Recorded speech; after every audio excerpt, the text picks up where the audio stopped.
Hi everyone, welcome to Papertown. I hope you're all doing well. Tonight we're going to do something a little different, something that might feel a bit uncomfortable at first, but I promise it's worth sitting with. We're going to look at a show that has been on the air for nearly 3 decades, a show that has somehow managed to offend every single demographic on the planet, and we're going to look at one thread that runs through it from the very beginning. We're going to talk about every time South Park was sexist, and I don't mean sexist in the way that gets people yelling at each other on the internet. I mean the quiet kind. The kind that lives inside jokes you've heard so many times you forgot to question them. The kind that hides behind satire and says, well, we make fun of everyone equally, so it's fine. Maybe it is fine. Maybe it isn't. That's not really for me to decide tonight, and honestly, it's not really for anyone to decide in a single conversation. These are the kinds of questions that need time. They need space. They need the kind of slow, patient thinking that only happens when the lights are low and the world is quiet, and you're not trying to win an argument. You're just trying to understand something. That's what tonight is for. Not winning, not judging, just understanding, or at least getting a little bit closer to understanding. And if you're here to fall asleep, this is going to be a long one, really long. The kind of long where you might fall asleep during the succubus and wake up during the pimp convention and still have plenty of content left. Settle in, get comfortable, pull the blankets up. We've got a lot of ground to cover, and absolutely none of it is going anywhere. If you're here because you actually want to think about this, even better. There's more to unpack here than you might expect from a show about construction paper kids in a small Colorado town. But before we begin, I'd just like to kindly ask you all to subscribe. It's completely free, and it really helps us improve the videos for this wonderful community we've managed to build. Anyway, that's enough. Let's begin. There's a question that sits at the foundation of South Park, one that was asked in the very first season, and, in some ways, has never truly been answered. Who is Eric Cartman's father? It seems like such a simple question. Every child has a father. But in the world of South Park, that question became something else entirely. It became a punchline. And the punchline wasn't really about Cartman at all. It was about his mother. Season 1, Episode 13. Cartman's mom is a dirty slut. It aired on February 25th, 1998, and it was the first season finale the show ever had. Think about that for a moment. Out of every possible storyline they could have chosen to end their debut season, Matt Stone and Trey Parker chose this one. A story built entirely around the sexual history of a woman. And not just any woman, a mother. The episode opens with the boys at the bus stop, which is where so many South Park episodes begin. It's one of those recurring images that grounds the show in something almost ordinary. 4 kids waiting for a bus. Except today, there are only 3, because Cartman has been absent for 3 days. Stan, Kyle, and Kenny decide to skip school and go find him, which is a small act of friendship that gets buried under everything else that happens in this episode. They find Cartman in his backyard, alone, giving himself a pep talk. Eric is the best. Ready for Eric. Eric kicks ass. It's a strange little moment if you slow down and think about it. Here is a child, sitting by himself in his backyard, trying to convince himself that he matters, that he's worth something, that he's enough.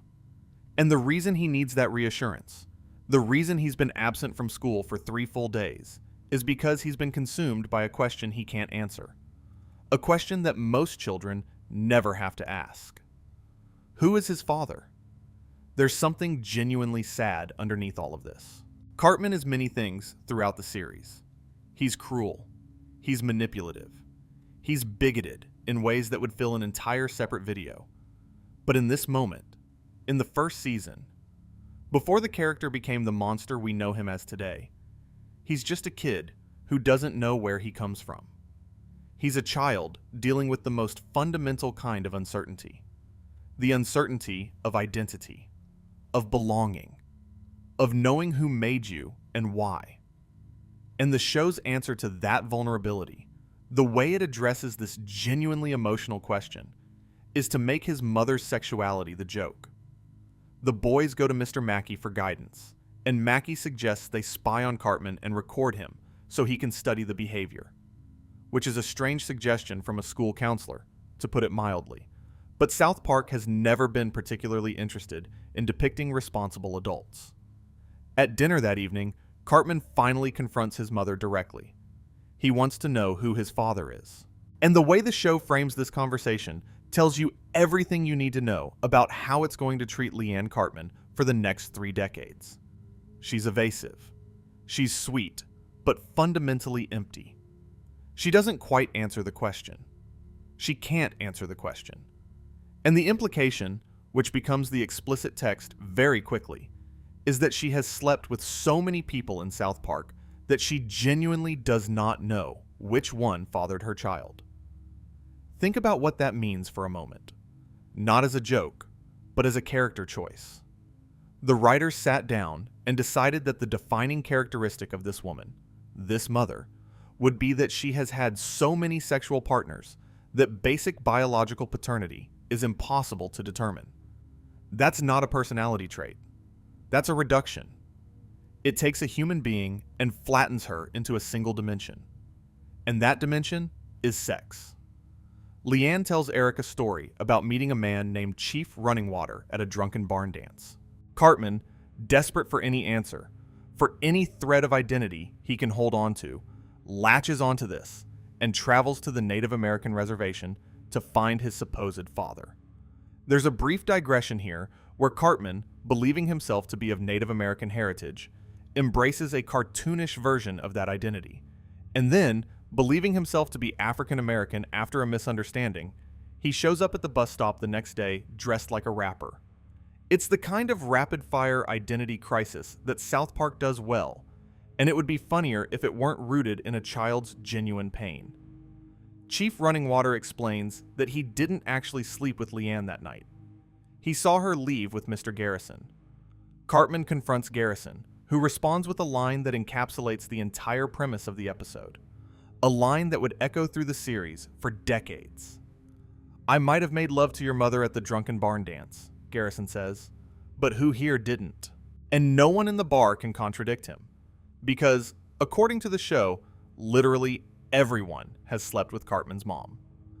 Now, there's a version of this joke that works as pure absurdist comedy. The idea that every single person in a small mountain town has been with the same woman is so extreme, so mathematically improbable, that it loops around from offensive into cartoonish. And South Park is a cartoon. The characters are animated. The world is stylized. Nothing is meant to be taken literally. But here's the thing about running jokes. They accumulate. They build sediment over time. And over 28 seasons, the joke that Cartman's mom is promiscuous has been told so many times, in so many ways, with so little variation, that it's no longer really a joke at all. It's just who she is. It's her entire identity within the show. She exists almost exclusively as a punchline about female sexuality. Doctor? Mephisto, the town's mad scientist, offers to run a DNA test to determine Cartman's real father, but it costs $3,000. The boys help Cartman raise the money through a home video contest, and the test is run, but the results aren't revealed. The episode ends on a cliffhanger, one of the first real cliffhangers in South Park history. Who is Cartman's dad? And the answer, when it eventually comes much later, is somehow even more absurd than the question itself. But we'll leave that thread for another time. What matters here, at the very beginning of South Park's long and complicated history with gender, is the template that was set, the precedent that was established. Women in this show, particularly mothers, are going to be defined by their sexuality.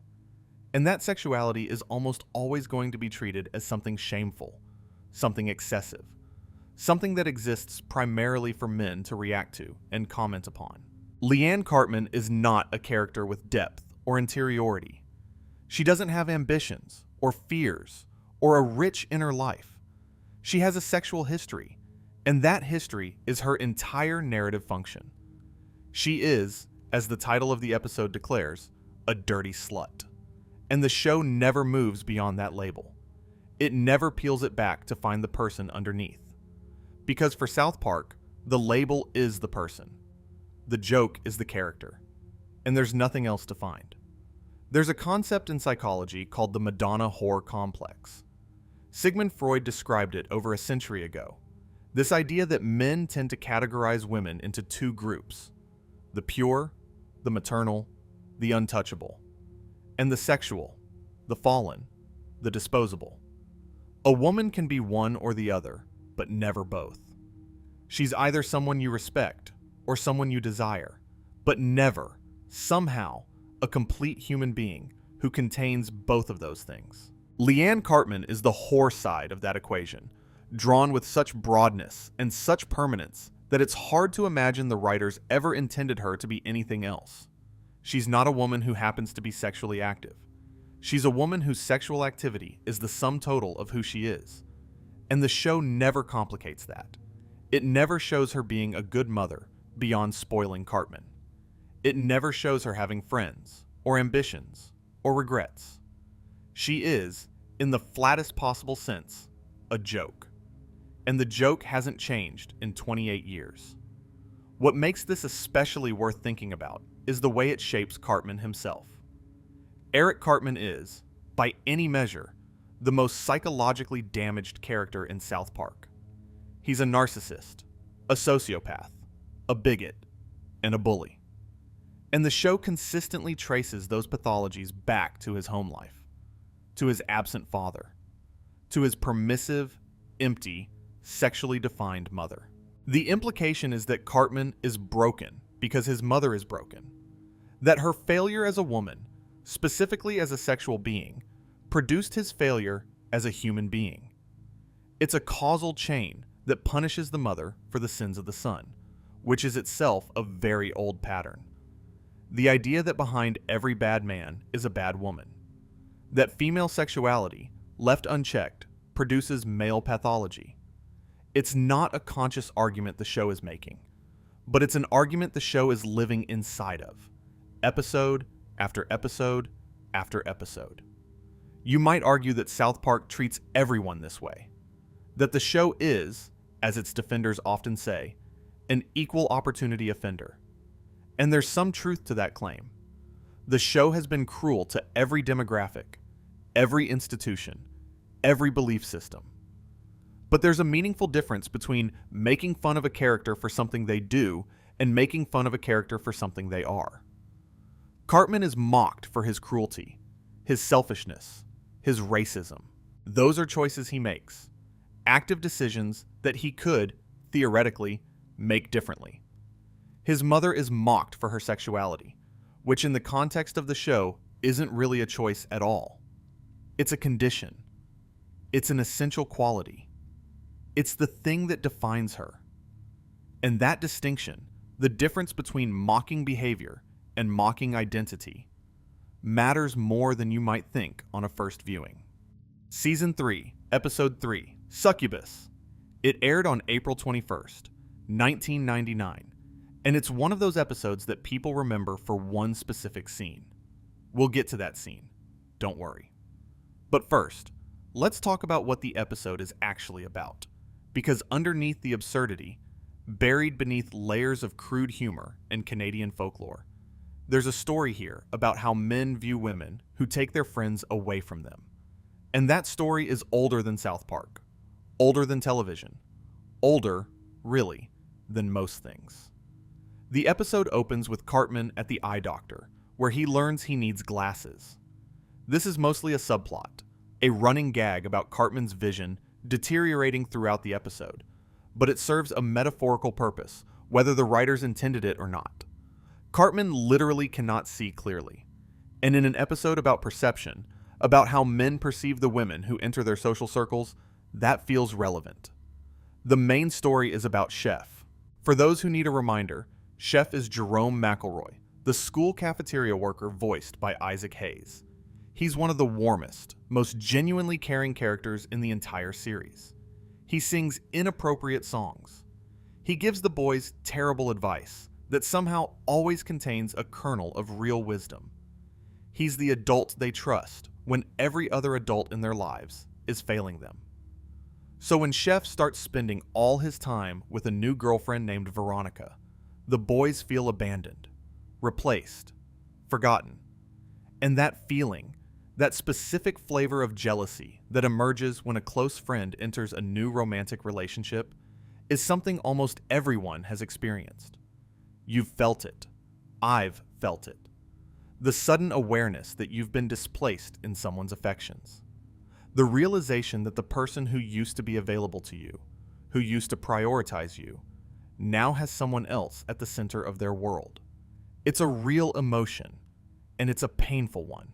There's even a brief moment in the episode where the boys wonder if maybe they're just jealous, if maybe Chef is happy, and they should be happy for him. It's a flicker of self-awareness, a moment of emotional maturity that could have led somewhere interesting. But South Park isn't interested in emotional maturity. Not in this episode, anyway. Instead of exploring that jealousy honestly, instead of letting the boys sit with the uncomfortable reality that people grow and change and form new attachments, the show does something that reveals a lot about how it thinks about women. It turns Veronica into a literal monster. She's a succubus, a demon from ancient mythology whose entire purpose is to seduce men and drain their life force. The concept of the succubus deserves a moment of examination because it's not just a random mythological creature. It appears in medieval folklore, in religious texts, in cautionary tales told across cultures and centuries. And at its core, the succubus myth is about male anxiety around female sexuality. It's the idea that women are inherently dangerous, that their desire is predatory, that a man who falls in love is not experiencing joy or connection or growth, but rather is being ensnared, trapped, consumed. This is one of the oldest stories humanity tells about women. The temptress, the siren, the femme fatale, the woman whose beauty and sexuality are weapons, designed to lure men away from their true purpose. And South Park takes this ancient, deeply misogynistic myth and plays it completely straight. With jokes, yes, but straight nonetheless. Veronica has changed Chef. He's working in an office now. He's wearing business attire. He talks about the power of the goddess and how men have been oppressing women for years and viewing them as sexual objects. And the show frames every single one of these changes as evidence that something is terribly wrong. That Chef has been corrupted. That the man they knew has been replaced by a hollow shell. The implication could not be clearer. A man who listens to women, who takes their perspectives seriously, who examines his own behavior in the context of gender, is a man who has lost himself. And the woman who caused that transformation is, literally and figuratively, a demon. Mr. Garrison is the one who helps the boys identify what's happening. He explains that a succubus is a woman sent from hell to suck the life out of a man.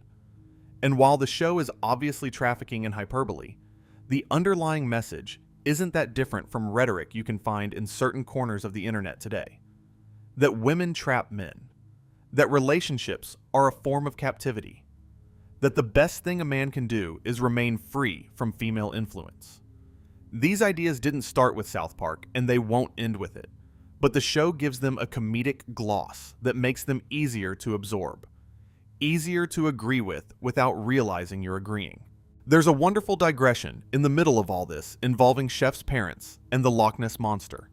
Chef's father tells an elaborate, escalating story that always ends with a monster asking for $3.50. It's become one of the most beloved and most quoted gags in South Park history, and it's genuinely, objectively funny. The timing is perfect. The escalation is masterful. The payoff never gets old. And it has absolutely nothing to do with gender, which is worth noting because it proves that Matt Stone and Trey Parker are perfectly capable of writing brilliant comedy that doesn't rely on demeaning women. They choose to demean women anyway, but they don't have to. The talent is there for other kinds of humor. The choice to default to gender-based comedy is just that, a choice. The episode climaxes at Chef and Veronica's wedding, which the boys disrupt by playing a song backwards that banishes the succubus. It's absurd in the way only South Park can be. Chef comes to his senses, the demon is cast away, and order is restored. Chef delivers the moral of the episode, and it's a simple one. Don't let a woman come between you and your friends. On the surface, that's reasonable advice. Friendship is important. Maintaining connections outside of romantic relationships is healthy. But the path the show takes to arrive at that moral is telling. It didn't depict a woman who was simply incompatible with Chef's social life. It didn't show the normal, everyday friction that happens when someone new enters an established social dynamic. It depicted the woman as a literal agent of hell, as something inhuman, something evil, and then it cast her away, literally, and pretended that was a happy ending. Veronica is never seen again after this episode.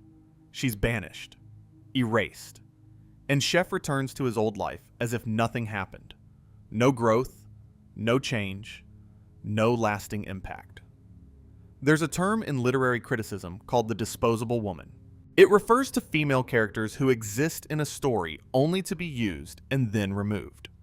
They serve a purpose, usually related to a male character's development, and once that purpose is fulfilled, they're discarded.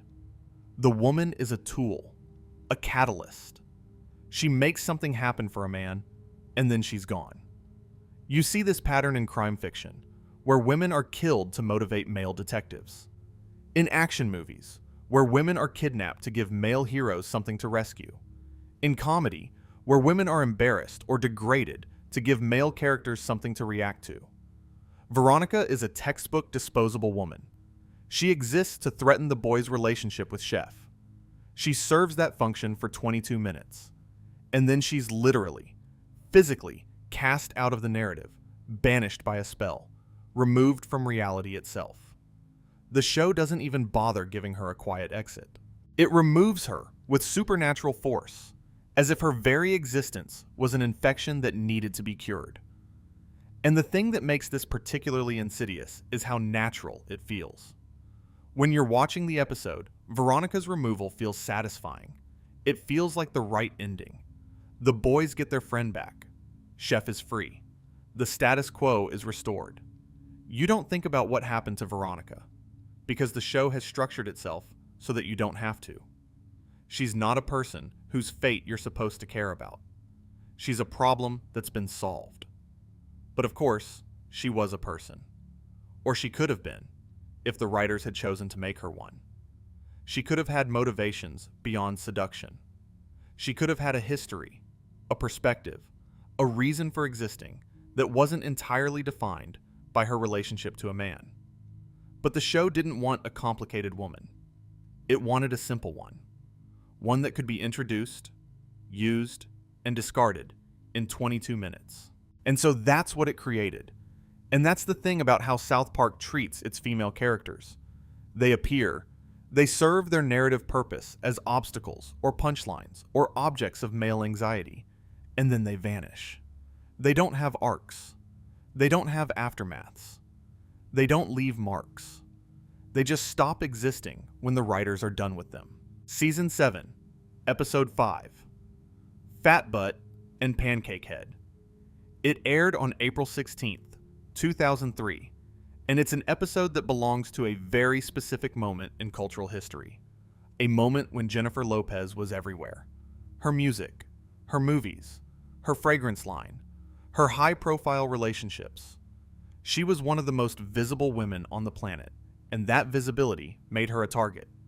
Not just for South Park, but for the entire comedy industrial complex that thrived on tearing famous women down. The episode starts at a school culture fair, where the boys are delivering presentations on Latino culture. It's the kind of assignment that exists in elementary schools everywhere, the kind meant to foster understanding and appreciation for different backgrounds. Cartman's contribution is to bring a special guest, his hand, which he has drawn a face on and dressed up as Jennifer Lopez. The hand speaks in a thick, exaggerated accent and talks about tacos and burritos and other stereotypically Mexican foods, despite Jennifer Lopez being Puerto Rican. The cultural conflation is part of the joke, and it's also part of the problem. What follows is one of the most surreal storylines South Park has ever attempted. Cartman's hand puppet becomes a sensation. It records a song called Taco-Flavored Kisses. It gets signed to a major record deal. It attracts the romantic attention of Ben Affleck, who in 2003 was dating the real Jennifer Lopez. The puppet version of J-Lo becomes more successful, more popular, and more beloved than the real person it's mocking. And this is where you have to make a decision as a viewer. Is this funny? In a purely absurdist sense, divorced from any context about real people and real consequences, yes, it kind of is. The idea that a hand puppet could outperform a multi-platinum recording artist is inherently silly. The premise is so far removed from reality that it shouldn't work as commentary on anything. And yet, the hand puppet version of Jennifer Lopez is built entirely on ethnic stereotypes. Every word out of its mouth is a caricature. Every aspect of its personality is a reduction. Tacos, burritos, an exaggerated accent that sounds nothing like the real Jennifer Lopez, who grew up in the Bronx and speaks English with no discernible accent. The show doesn't distinguish between Mexican culture, Puerto Rican culture, or any other Latin American culture. It's all the same to Cartman's hand. It's all tacos. The real Jennifer Lopez, when she appears in the episode, is drawn in a way that's deliberately unflattering. She's aggressive. She's vain. She's violent. She arrives at South Park Elementary wielding weapons. The show takes a real woman, a real person, with a real career that she built from nothing. A woman who was one of the first Latina actresses to earn $1 million for a film role, and reduces her to a cartoon defined by vanity and rage. There's a scene in the episode where Cartman's hand puppet and Ben Affleck are alone together, and the show implies, and then more than implies, physical intimacy between them. It escalates quickly. It's played entirely for shock value, and it achieves that. But underneath the shock, there's something uncomfortable happening. The show is using a caricature of a Latina woman as a vehicle for sexual comedy that is deliberately degrading. And the real Jennifer Lopez is positioned as the villain of the story for being upset about all of it. Think about what that means for a moment. A woman discovers that someone is impersonating her, stealing her record deal, dating her boyfriend, mocking her ethnicity, reducing her to stereotypes. And the show frames her anger, her perfectly reasonable fury at all of this, as the punchline. She's the unreasonable one. She's the one who needs to calm down. The puppet, the thing that reduces her to the crudest possible ethnic caricature, is presented as more appealing, more talented, more worthy of love than the actual human being it's making fun of. This is where the intersection of gender and ethnicity becomes impossible to ignore. Jennifer Lopez isn't just being mocked as a woman in this episode. She's being mocked as a Latina woman. The stereotypes are layered. The comedy draws from both misogyny and racial prejudice, mixing them together into something that is, if you step back and look at it clearly, genuinely cruel. And the show never acknowledges that layering. It never pauses to consider whether there's something different, something more harmful, about reducing a woman of color to ethnic food stereotypes while simultaneously mocking her sexuality. It just fires and moves on. Because in South Park, the aftermath is someone else's problem. The episode ends with Cartman revealing that the hand puppet was actually a con man named Mitch Connor all along. It's a twist that allows Cartman to avoid all consequences, which is his specialty. Kyle was right all along. It was always a manipulation. But the damage has been done. Not to Cartman, who suffers nothing, but to the image of a real woman who was torn apart for 22 minutes of comedy and then left in pieces on the cutting room floor. There's a term that cultural critics use sometimes: punching down. It refers to comedy that targets people with less power, less visibility, less ability to fight back. And the standard defense against charges of punching down is that the target isn't really powerless. Jennifer Lopez is rich, famous, successful. She can take a joke. She's not a vulnerable person. And that's true, as far as it goes. Jennifer Lopez is not a vulnerable person in the material sense. But vulnerability isn't only about money or fame. It's also about representation. About who gets to define you. About whether the dominant cultural narrative treats you as a full human being or as a collection of stereotypes. And when a show as influential as South Park reduces a Latina woman to tacos and tantrums, that reduction doesn't just affect Jennifer Lopez. It affects every Latina woman who has to live in a culture where that reduction exists. It becomes one more pixel in the picture that mainstream American entertainment paints of Latina women. One more data point confirming what the culture already believes: that these women are loud, fiery, irrational, defined by their ethnicity and their sexuality, and not much else. I'm not saying South Park single-handedly created those stereotypes. Of course it didn't. But it reinforced them. And reinforcement, in the long game of cultural perception, matters as much as creation. Maybe more. Because stereotypes that are reinforced become invisible. They become the air you breathe. They become so familiar that questioning them feels strange, like questioning gravity or the color of the sky. And once something feels that natural, that inevitable, it's almost impossible to change. And what stays with you, long after the episode is over, is the question of who this was for. Who was the audience? Who was supposed to laugh? And what were they laughing at, exactly? Were they laughing at the absurdity of a hand puppet getting a record deal? Or were they laughing at a Latina woman being humiliated? The show would probably say it was the former. But the show built the latter, and you can't always control which laugh arrives first. Season 8, Episode 2. Up the Down Steroid. It aired on March 24th, 2004. On the surface, it's about the Special Olympics and the ethics of steroid use. It's a funny episode with some genuinely clever moments, particularly involving Cartman's doomed attempt to pretend to be disabled. But there's a subplot in this episode that deserves more attention than it usually gets. A subplot that is, quietly, one of the most disturbing things South Park has ever put on screen. The episode begins warmly. Jimmy and Timmy, two of the show's most likable characters, invite the boys to the upcoming Special Olympics. They're both competing, and they want their friends to be there to cheer them on. It's a sweet and simple setup. Two kids with disabilities asking for support from their community. And the boys agree, with the predictable exception of Cartman, who hears Special Olympics and immediately begins calculating how he can exploit the situation for personal gain. Cartman's plan is characteristically shameless. He'll pretend to be handicapped, enter the Special Olympics, beat all the disabled athletes, and win the $1,000 prize. The show wrings a lot of comedy from this premise, particularly from the montage of Cartman trying to make himself look disabled and failing spectacularly. And when the competition actually happens, the punchline lands beautifully. Cartman, the only non-disabled competitor, finishes dead last. The athletes he dismissed as easy targets turn out to be far superior to him in every way.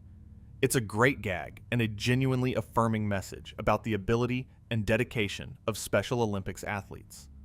But the story that runs alongside Cartman's is darker, much darker.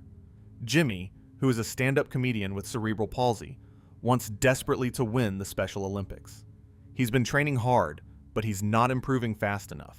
And when a fellow athlete named Nathan offers him steroids, Jimmy hesitates for only a moment before accepting. The steroids work. Jimmy gets stronger, faster, more physically capable. But they change him in other ways too. He becomes aggressive. He becomes short-tempered. He becomes someone his friends don't recognize. And this transformation, this loss of self through chemical enhancement, is a story worth telling. It's a story about the pressure to perform, about the temptation to cut corners, about the way desperation can lead even good people to make terrible choices.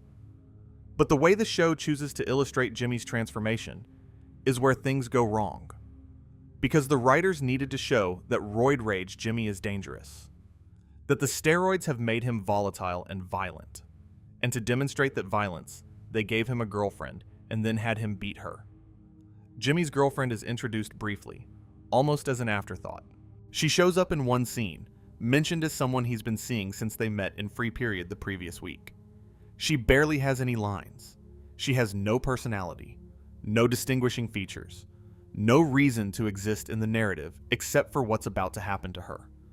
And what happens to her is that Jimmy, in a fit of steroid-induced rage, physically assaults her. The show depicts this assault with its usual flat, matter-of-fact animation style. There's no dramatic music, no slow motion, no special emphasis. Just a handicapped fourth grader on crutches, wearing a tank top, beating a girl while she begs him to stop.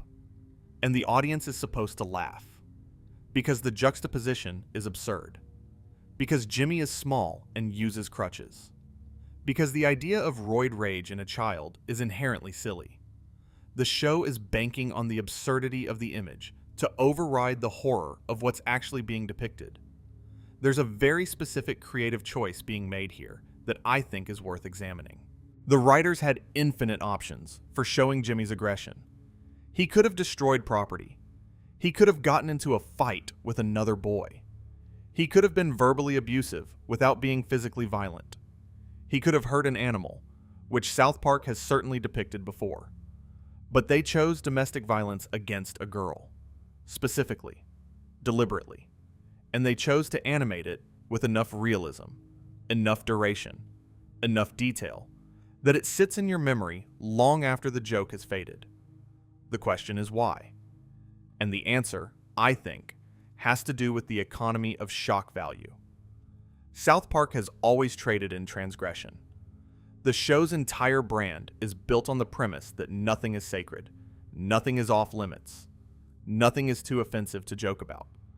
And domestic violence against women is one of those things that most of society has agreed is not funny. It's one of the few remaining taboos that crosses political and cultural lines. So of course, South Park goes there, because the show's creative philosophy demands it. If something is off limits, that's precisely where the show wants to go. There's a psychological concept called desensitization. It describes the process by which repeated exposure to something shocking gradually reduces the emotional response it produces. The first time you see something violent, your heart rate spikes, your pupils dilate, your body prepares for danger. The 10th time you see the same thing, your body barely reacts. The stimulus hasn't changed. You have. You've been desensitized.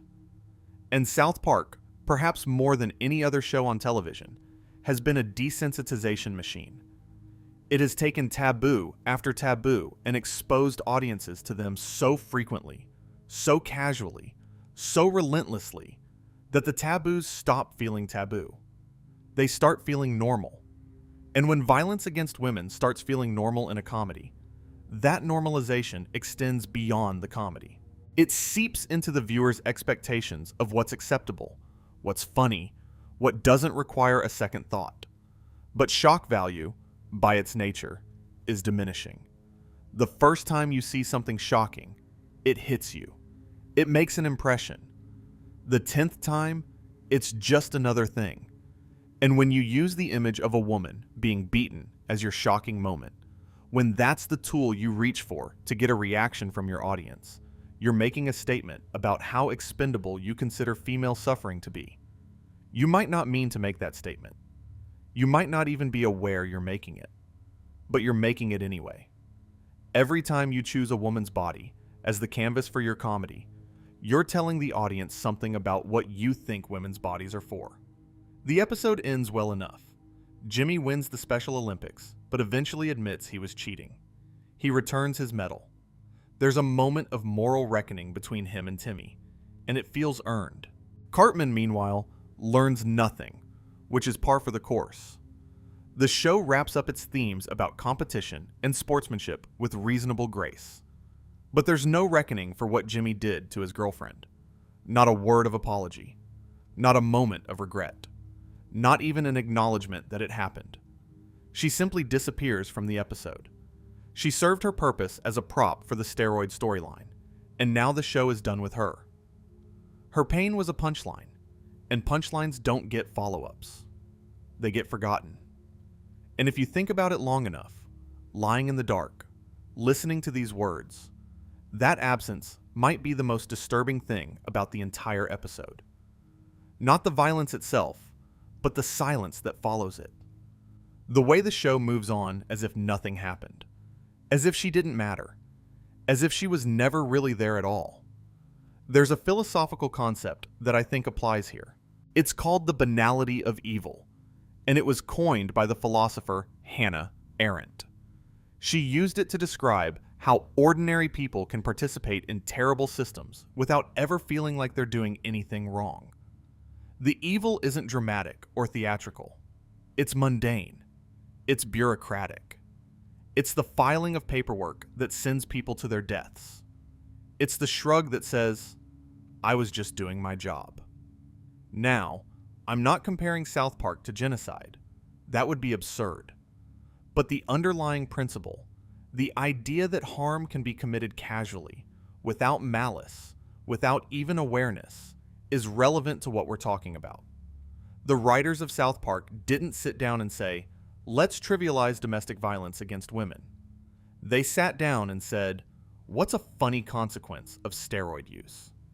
And the answer they arrived at, the answer that felt natural and obvious and right, was a boy beating his girlfriend. That's the banality. Not the intention, but the instinct. The fact that female suffering was the first thing they reached for when they needed a visual shorthand for male aggression. The fact that it didn't even feel like a choice. It just felt like the obvious thing to do. And that kind of instinct, the kind that uses women's pain as set decoration without even noticing it's doing so, is harder to fight than deliberate misogyny. Because deliberate misogyny announces itself. It says, "I hate women, and you can argue with it." But the instinct we're talking about here doesn't say anything. It just acts. It just defaults. It just reaches for the nearest female body whenever it needs something to break. It's worth thinking about this in the context of who writes South Park. Matt Stone and Trey Parker are the primary creative forces behind the show. They write most episodes in less than a week, often in a single marathon session of caffeine and adrenaline. The production schedule is famously brutal. Episodes are conceived, written, animated, and delivered in 6 days. And that speed, while impressive, has consequences for the depth of the writing. When you're writing that fast, you reach for what's familiar. You default to patterns. You grab the first idea that presents itself, and you run with it because there's no time to find a better one. And when the writers are two men, the patterns they default to, the instincts they reach for, are male patterns. Male instincts. The world as seen from a male vantage point. Women in that world are experienced externally. They're seen from the outside. Their inner lives remain unexplored, not because they don't exist, but because the writer, writing at speed, doesn't have the time or the habit of imagining them. It's not malice, it's momentum. The show moves so fast that there's never a moment to stop and ask, what does this look like from her perspective? And so her perspective just doesn't appear. Not because it was rejected, but because it was never considered. This is not unique to South Park. It's endemic to the entertainment industry as a whole. A 2023 study by the Annenberg Inclusion Initiative found that female characters in popular films still receive less screen time, fewer speaking lines, and less complex characterization than their male counterparts. The numbers have improved over the decades, but the gap persists. And in animation, where the production pipeline is faster and the creative teams are smaller, the gap tends to be wider. There are fewer people in the room asking the question, what does this look like from her perspective? And when nobody asks the question goes unanswered, and the default remains male. The default always remains male, unless someone deliberately, intentionally, effortfully chooses otherwise. South Park has never made that choice. Not consistently. Not as a guiding principle. It has occasionally produced episodes that center female perspectives, that take women seriously, that treat gender with the same nuance it brings to its best social commentary. But those episodes are the exception. The rule is what we've been discussing for the past 2 hours. The rule is disposable women. Flattened women. Women who exist to serve the story and then vanish. And the rule persists because nobody in the production pipeline has enough reason to change it. The show works. The ratings are good. The audience laughs. Why fix something that isn't broken? The answer, of course, is that it is broken. It's just broken in a way that only becomes visible when you look at it from the perspective of the people it's failing. And those people, the women, have never been the show's primary audience. Season 10, Episode 10. Miss Teacher Bangs a Boy. It aired on October 18th, 2006, and it might be the most tonally complex episode we'll discuss tonight, because this is an episode where South Park actually has something important to say about gender. Something perceptive. Something that most other shows were too afraid or too oblivious to address. And it says it well. Which makes it all the more frustrating that the show can't maintain this level of insight across its other episodes. The episode runs 2 parallel storylines. In the first, Cartman is appointed hallway monitor at South Park Elementary. He is given the tiniest possible amount of authority, the kind of authority that wouldn't matter to any reasonable person, and he immediately transforms it into a dictatorship. He dresses up like Dog the Bounty Hunter, complete with the mullet and the spray tan and the aggressive body language. He patrols the hallways with the intensity of a federal agent, busting students for infractions that barely qualify as infractions. It's classic Cartman behavior. Give him an inch and he'll take a continent. Ask him not to abuse power, and he'll treat that request as an invitation. The second storyline is where the episode earns its place in this conversation. Kyle's little brother Ike, who is a kindergartner, has developed a relationship with his teacher, Miss Stevenson. And when I say relationship, I mean exactly what you think I mean. The show does not shy away from depicting what is, by any legal or moral definition, the sexual abuse of a child by a person in a position of authority. Miss Stevenson tells Ike he's smart and gifted. She tells him he's mature for his age. She uses all the language that predators use to groom their victims. The language that blurs the line between affection and exploitation, that makes the victim feel special and chosen rather than victimized and used. The show knows what it's doing here.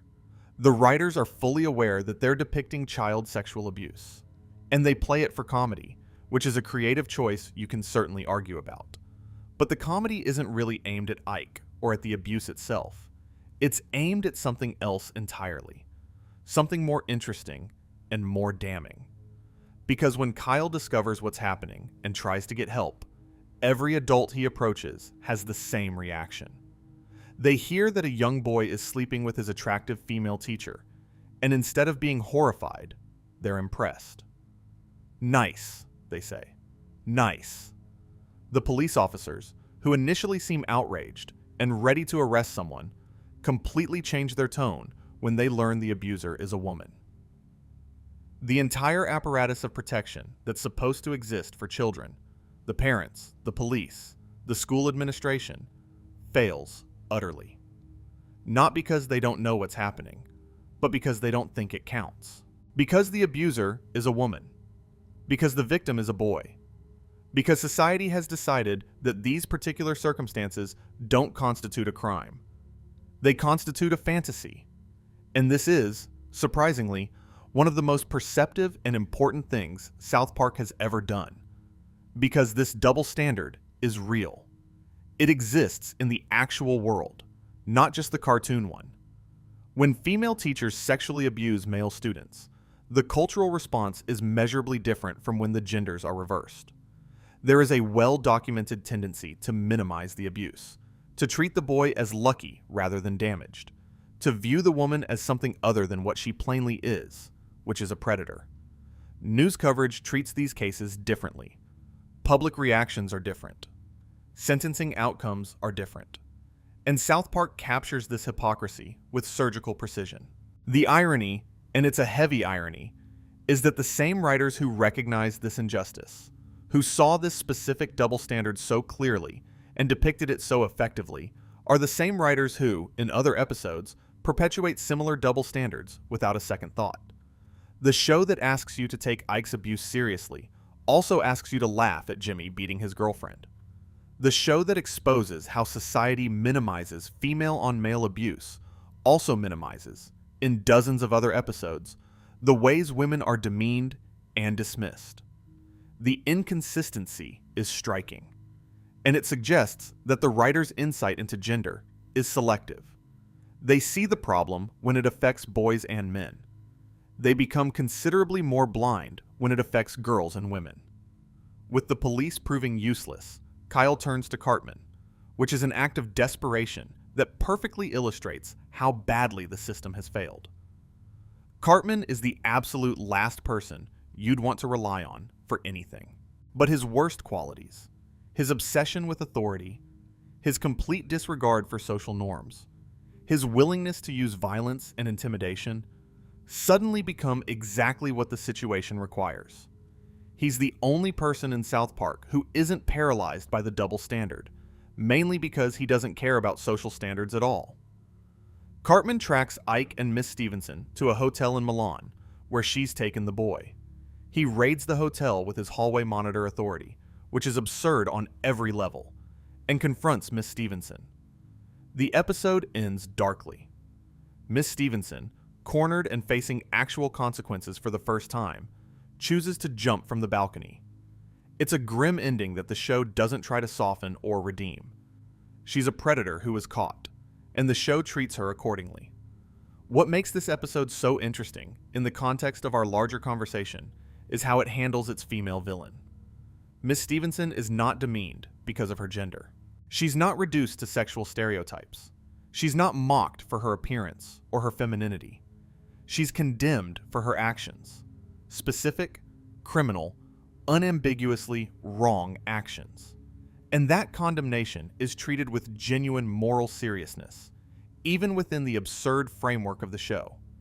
It proves that South Park is capable of treating women as moral agents, as people with agency and accountability, as characters who can be held responsible for their choices.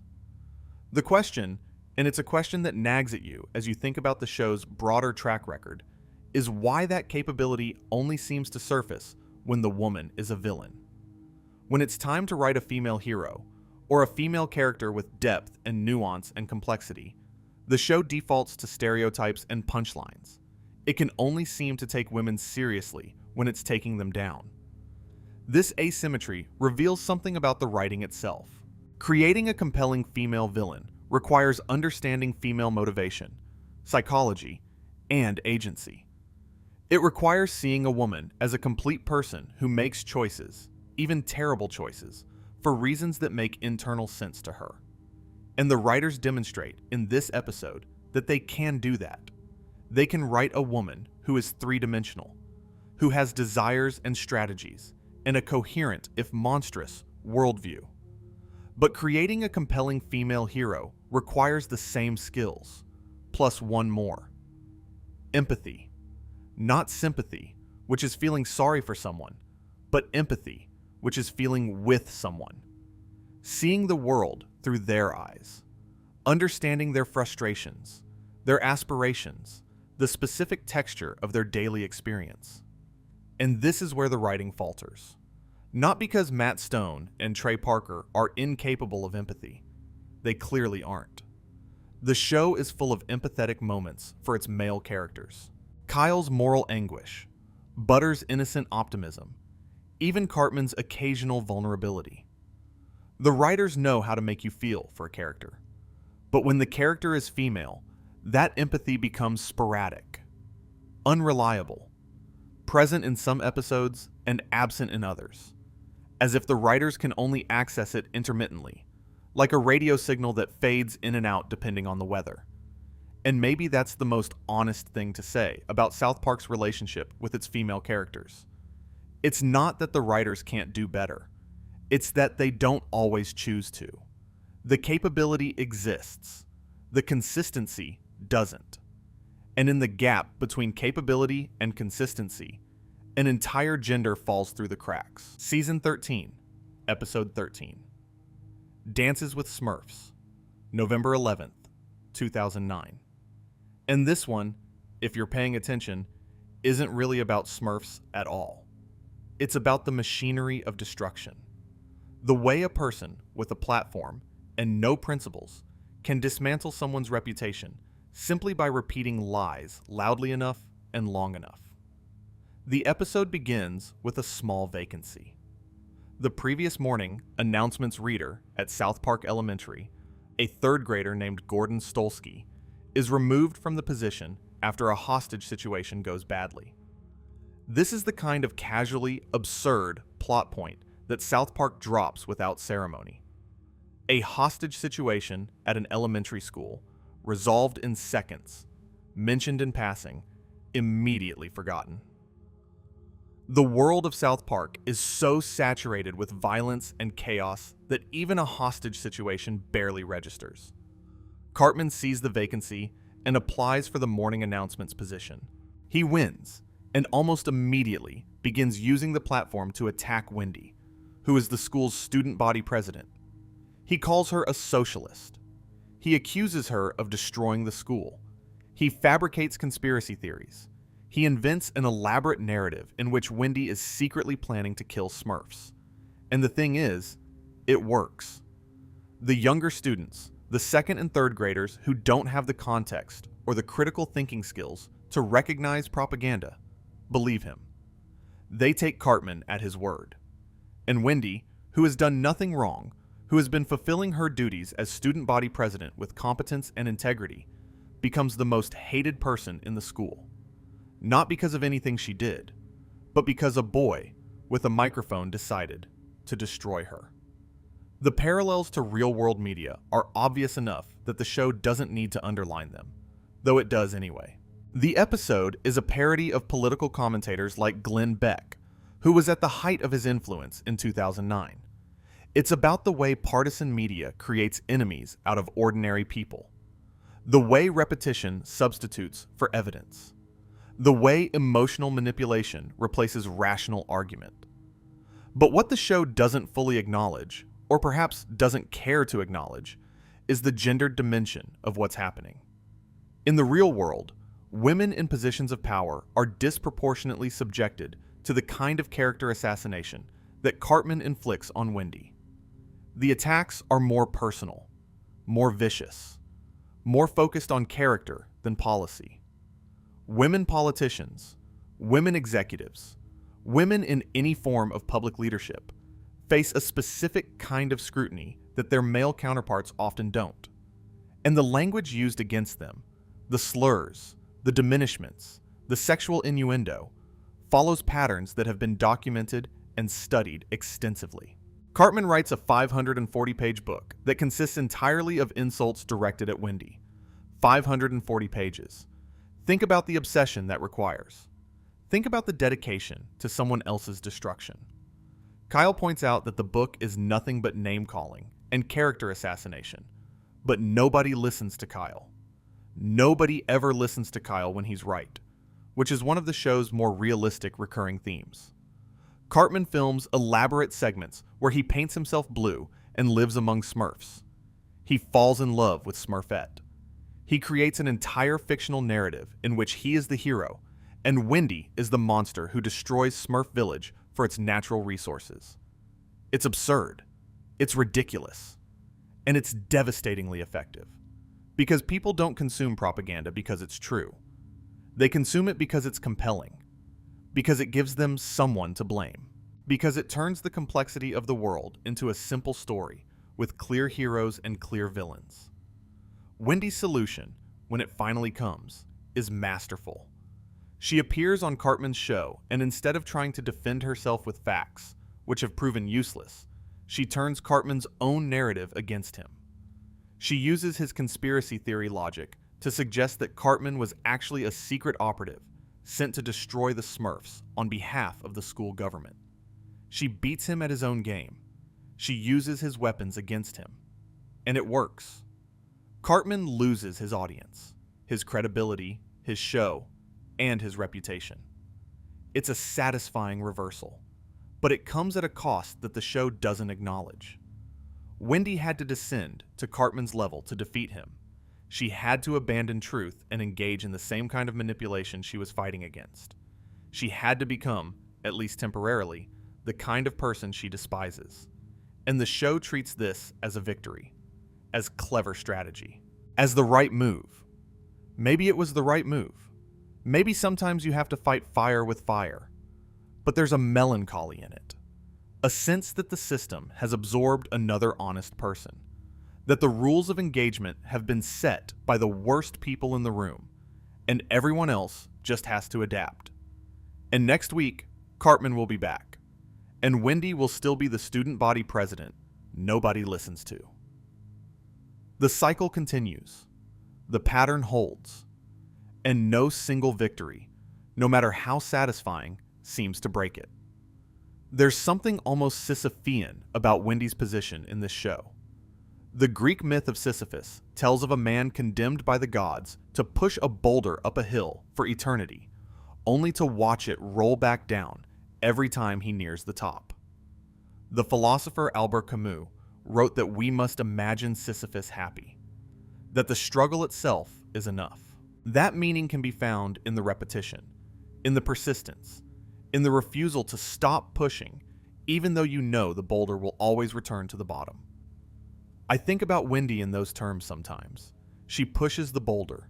She wins the fight, outsmarts the propagandist, delivers the presentation, stands her ground, and then the episode ends, the next one begins, and the boulder is back at the bottom. Cartman returns to his old tricks. Nobody remembers her victory. Nobody learned anything from it. And Wendy has to start all over again. Must we imagine her happy?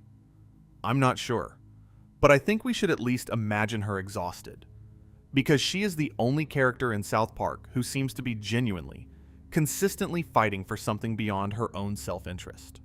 And she is also the character the show rewards the least for that fight. The contrast with Cartman is instructive. He faces consequences rarely and learns from them never. His failures are temporary. His setbacks evaporate between episodes. He exists in a state of perpetual reset, always returning to his default position of cruelty and dominance. And that reset, that eternal return to the status quo, benefits him far more than it benefits Wendy. Because the status quo of South Park is a world built for boys.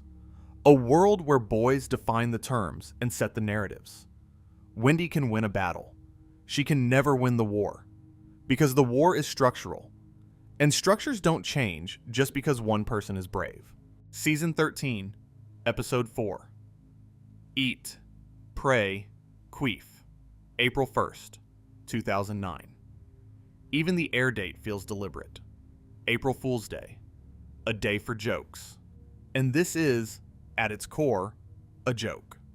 A long, extended, deliberately gross joke about bodily functions and the people who are offended by them. But somewhere inside the grossness, buried like a diamond in mud, there's an observation so sharp it almost justifies everything around it. Almost. The setup is this. Everyone in South Park is eagerly anticipating a new Terrence and Phillip special. Terrence and Phillip, for those who need reminding, are a Canadian comedy duo whose entire act consists of farting. They fart on each other. They fart on audiences. They fart in formal settings, casual settings, romantic settings. Farting is their art form, their calling, their reason for existing. And the people of South Park, particularly the men, love them. Fart comedy is considered brilliant. Terrence and Phillip are treated as geniuses. But the special is preempted. Instead of Terrence and Phillip, the network airs a new show called The Queef Sisters. Two women from Toronto whose act is the female equivalent of farting. And the reaction from the men of South Park is instantaneous, visceral, and deeply revealing. They're horrified. They're disgusted. They file complaints. They demand the show be taken off the air.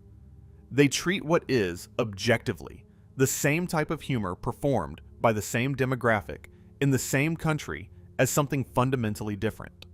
Because the performers are women. This is the core insight of the episode, and it's a good one. The show is asking a question that has no comfortable answer. Why is it funny when men do it, but disgusting when women do it? Why is flatulence comedy gold when it comes from a man, but unsanitary and offensive when it comes from a woman? The men of South Park have spent years celebrating crude humor. They have elevated farting to a cultural institution. But the moment women participate in that same humor, the same crude, base, body-level humor that men have claimed as their own, the men treat it as an existential crisis. The hypocrisy is so blatant that even some of the characters in the show can see it. The women certainly can. They've been putting up with Terrence and Philip for years. They've tolerated the endless fart jokes, the crudeness, the celebration of the male body and its functions. And now, when the same thing is being done by women, the men can't handle it. The women see the double standard for what it is, and they decide to exploit it. Queefing becomes an act of rebellion, a way of saying, if you get to be gross, so do we.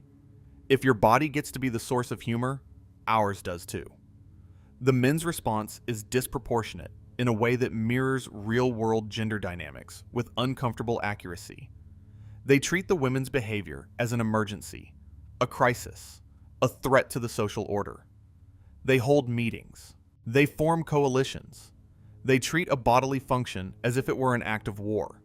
Meanwhile, their own identical behavior is treated as normal, natural, and beyond criticism. This is privilege at its most naked. The ability to do something with impunity while condemning others for doing the same thing. And here is where the episode touches something genuinely profound, even if it does so with the crudest possible imagery. The concept of what scholars call the politics of respectability. The idea that marginalized groups are held to a higher standard of behavior than dominant groups. That women must be more polished, more composed, more restrained than men. That any deviation from that standard is treated as evidence of fundamental unsuitability. A man can be loud at a meeting, and he's passionate. A woman can be loud at the same meeting, and she's hysterical. A man can tell a crude joke, and he's funny. A woman can tell the same joke, and she's vulgar. The behavior is identical. The evaluation is not. South Park captures this dynamic with precision. The men of South Park have elevated farting to an institution. They have celebrated it, rewarded it, built entire entertainment franchises around it. But when women perform the exact same function, the exact same type of humor, the exact same celebration of the body and its less dignified capabilities, the response is horror, outrage, an emergency town meeting. The double standard is so grotesque, so transparent, so laughable, that even the characters within the show can see it, which makes it all the more frustrating when the show, in other episodes, participates in the exact same double standard it's exposing here. There's a parallel storyline in Canada, where Terrence and Philip confront the Queef sisters directly. They're angry that the women have taken their time slot. They've been replaced, and they don't like it. And their outrage at being displaced by women doing exactly what they do is a perfect microcosm of the episode's theme. It's not about the comedy. It's about who gets to perform it, who gets to take up space, who gets to be heard. The Canadian storyline takes an unexpected romantic turn. Terrence falls for one of the Queef sisters, and Philip falls for the other. For a brief, gentle moment, the show seems to be saying that men and women aren't so different after all, that the things that separate us are arbitrary and constructed, that love can bridge the gap between farter and queefer. But the romance doesn't last. The fundamental incompatibility reasserts itself. The women queef. The men can't accept it. and the relationships collapse under the weight of a double standard that neither side can resolve. There's an emergency town meeting. The men are furious. The women are bemused. And the disconnect between these two reactions is the entire point of the episode distilled into a single scene. One man stands up and argues passionately that what happened, a girl queefing on a boy, is an act of unspeakable aggression. The women exchange glances. Are we really here because of this? Yes. Yes, they are. And this scene works so beautifully because it mirrors real conversations that happen every day. Conversations where men treat their discomfort as emergencies while treating women's identical discomfort as oversensitivity. The specifics change. The dynamics remain the same. Replace queefing with any behavior that both genders engage in, but only one gender gets punished for, and the scene is just as accurate. It's about dress codes and double standards, about who gets to be angry and who gets told to calm down, about whose feelings get meetings and whose get dismissed. The episode's final moments are the most interesting. Sharon, Stan's mom, delivers a monologue that gets at the heart of everything the episode has been building toward all along. It was never about queefing, she says. It was about women having a little bit of freedom from the control of men. It was about the right to exist in the same world, with the same behaviors, without being judged more harshly for it. It's a genuinely thoughtful observation, and Sharon delivers it with a sincerity that catches you off guard in a show that so rarely allows its female characters to speak earnestly. And then Randy, Stan's dad, responds with a song. A funny, silly, deliberately goofy song that completely undercuts everything Sharon just said. The sincerity evaporates. The insight dissolves. And you're left wondering, as you so often are with South Park, whether the moment of clarity was real or whether it was just the setup for another joke. This is the pattern. The show sees the problem. It articulates the problem clearly and accurately. And then it retreats. It pulls back into comedy, into irony, into the safety of not quite meaning anything. Just kidding. Don't take us seriously. We're just a cartoon. The French philosopher Jean-Paul Sartre wrote about something he called bad faith. It's the act of deceiving yourself about your own freedom. Pretending you have no choice when you do. Pretending you're constrained when you're free. And I think South Park operates in a kind of comedic bad faith when it comes to gender. The show pretends it can't be sincere. It pretends the demands of comedy require it to undercut every serious point it makes. But that's a choice. Other shows manage to be funny and sincere simultaneously. Other comedians find ways to land a joke without destroying the insight that precedes it. South Park chooses not to. It chooses the retreat. And in choosing the retreat, it chooses to leave the women in its stories without resolution, without vindication, without the dignity of being taken seriously for more than 30 seconds at a time. The French existentialist Simone de Beauvoir argued that women are made into the other, the second sex, the deviation from the norm that men represent. And what South Park does, consistently, is treat women as exactly that, as the other, as the anomaly, as the thing that disrupts the default male experience and must be explained, contained, mocked, or removed. The boys are the norm. The girls are the deviation. And the show's entire narrative structure reflects that hierarchy, even in episodes where it's trying to challenge it. But the insight was real, even if the show ran away from it. And the question it raised, the question of who gets to be crude and who gets punished for it, is a question that extends far beyond queefing and farting and Canadian television. It's a question about permission, about who has it and who doesn't, about who gets to be fully human, body and all, and who has to be polite about it. Season 8, Episode 12, December 1st, 2004. And the title alone tells you what you're in for. 4 words that would get flagged by any content filter, arranged in a sequence that South Park treats as perfectly casual. Because in the world of this show, calling a woman those words isn't shocking. It's just Tuesday. The episode centers on Paris Hilton, who in 2004 was a cultural phenomenon unlike anything we'd seen before. She was famous for being famous, which was still a novel concept at the time. She hadn't cured a disease, or written a symphony, or won an election. She had a reality show, a catchphrase, a sex tape, and an instinct for being in the right place at the right time. She was, depending on who you asked, either a savvy businesswoman or the embodiment of everything wrong with American culture. South Park's position on this question is not subtle. Paris arrives in South Park to open a new store. The store is called Stupid Spoiled Whore. It sells revealing clothes, suggestive accessories, and a general lifestyle of performative sexuality aimed at young girls. And the girls of South Park Elementary are thrilled. They want to be just like Paris. They want the clothes, the makeup, the attitude. They want to be noticed and desired and envied, because that's what Paris represents.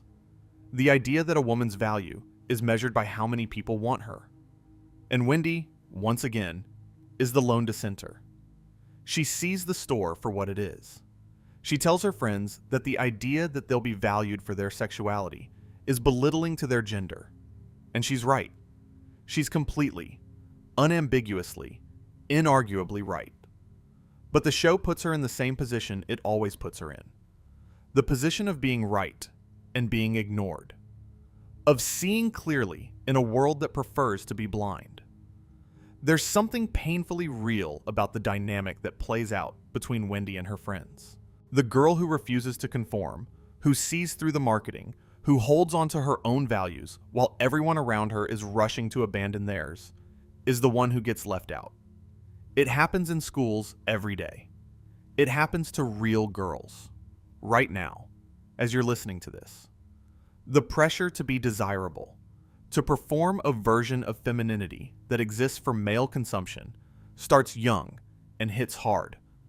And the punishment for resisting that pressure is social isolation. Wendy experiences this in cartoon form, but the feelings underneath are anything but cartoonish. Paris Hilton, meanwhile, is looking for a new pet. Her previous pets have all died, including a dog that, in one of the episode's darker gags, shoots itself rather than continue living under her care. The joke is excessive, deliberately so, but it sets the tone for how the episode views Paris. As someone so toxic that even animals can't survive proximity to her. She spots Butters at a park and decides she wants him as her new pet. Butters, who is constitutionally incapable of saying no to anyone, goes along with it. He puts on a collar. He answers to the name Mr. Biggles. He becomes, literally, a possession. Wendy's father has an interesting arc in this episode. He initially objects to the stupid spoiled whore store and everything it represents. But then he visits the store, and his objections begin to dissolve. He's persuaded, through some combination of social pressure and his own confusion, that maybe this is all harmless. Maybe girls dressing provocatively is just a phase. Maybe it's empowering, somehow. And his capitulation mirrors the way real parents often respond to the creeping sexualization of their children, with initial alarm, followed by uncertainty, followed by resignation, followed by complicity.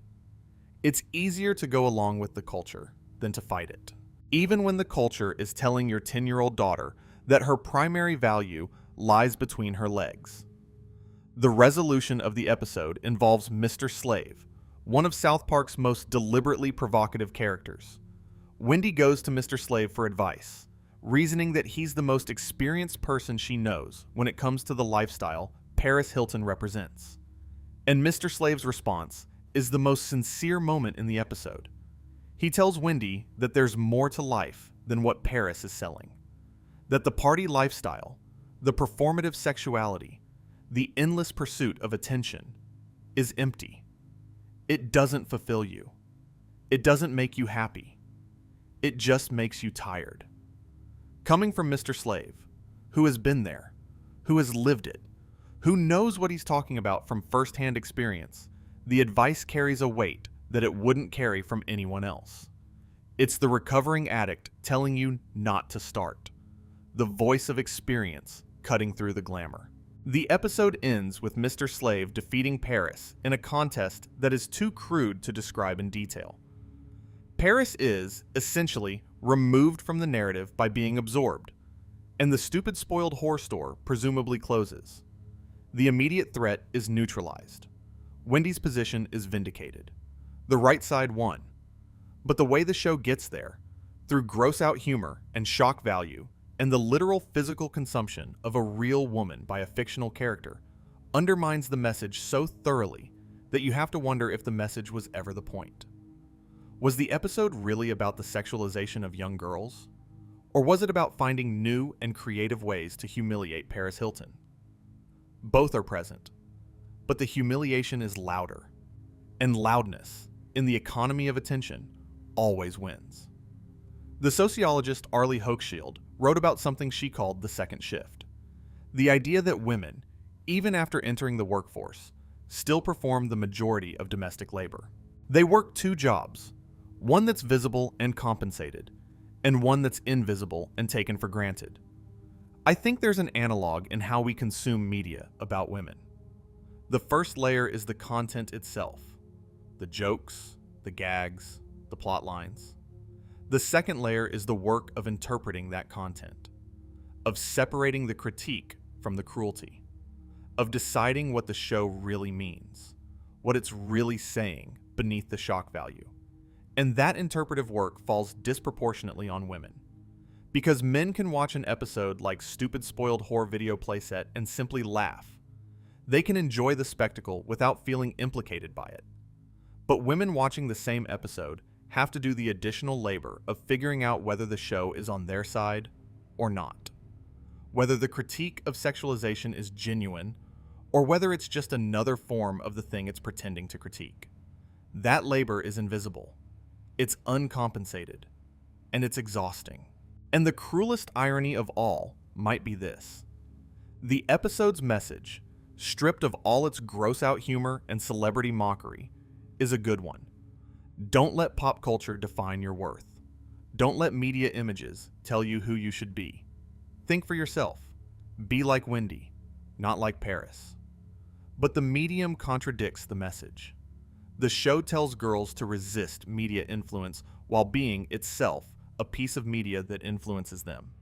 It tells girls they're more than their sexuality while spending 22 minutes making sex jokes at their expense. It's a cigarette company telling you to quit smoking.